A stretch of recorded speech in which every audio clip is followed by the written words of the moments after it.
Dans l'est de Londres, une petite maison en pleine effervescence. À quelques heures du mariage princier, Margaret Tyler a réuni ses voisins et amis pour fêter déjà l'événement. Un événement qui la concerne peut-être un peu plus encore que les autres Anglais, car sa maison cache une incroyable collection. Des nains de jardin jeunes mariés, des copies de la bague de fiançailles de Kate, des assiettes et des mugs par centaines. Ce n'est plus une maison, c'est une caverne d'Ali Baba dédiée à la famille royale. Ici, c'est ma salle à manger. Enfin, c'était ma salle à manger. Maintenant, c'est recouvert d'objets qui commémorent les fiançailles de William et Kate. J'ai dû leur faire de la place.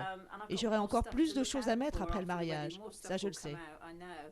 Margaret Tyler collectionne tout ce qui concerne la couronne, avec une affection particulière pour Diana, à qui elle a consacré une pièce entière. Mais le mariage de William lui donne l'occasion de diversifier sa collection. Ça, ce sont mes sachets de thé. Je bois beaucoup de thé, mais je ne compte pas boire ceux-là, car ce sont ceux de William et Catherine. Pourquoi c'est interdit? Non, je veux juste les garder. Vous les mettez dans une tasse, et William et Catherine se retrouvent assis sur le haut de la tasse. C'est kitsch. Oui, n'est-ce pas? Mais je n'achèterai pas les sacs pour le mal de cœur. Désolée, certainement pas. Qu'on se le tienne pour dit, le kitsch est assumé, mais pas question ici de se moquer de la famille royale. Bye-bye for now. Take care, everyone. En centre-ville, un autre rendez-vous incontournable pour les fans de la couronne. Le Windsor Castle, un pub qui accumule depuis plus de 50 ans les souvenirs et photos des événements royaux. Édouard, barman et gardien du temple, aura bien du mal d'ailleurs à trouver une place pour les souvenirs du mariage de William et Kate. J'ai déjà commandé des assiettes et des mugs. On va peut-être les installer par là, mais de toute façon pas avant le mariage. Le long du parcours du carrosse, les boutiques de souvenirs ont poussé comme des champignons. Contrairement aux idées reçues, ce ne sont pas les mugs qui se vendent le mieux à la veille du mariage princier, ce sont plutôt les drapeaux à l'effigie de William et Kate.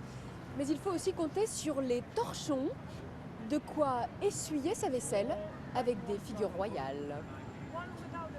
À Londres, au pied de l'abbaye de Westminster, il y a une véritable ambiance de carnaval ce midi. Environ 300 personnes campent depuis hier. Des fans de William et Kate venus de toutes les régions de Grande-Bretagne. Des fans qui veulent être aux premières loges demain pour le mariage princier prévu en fin de matinée.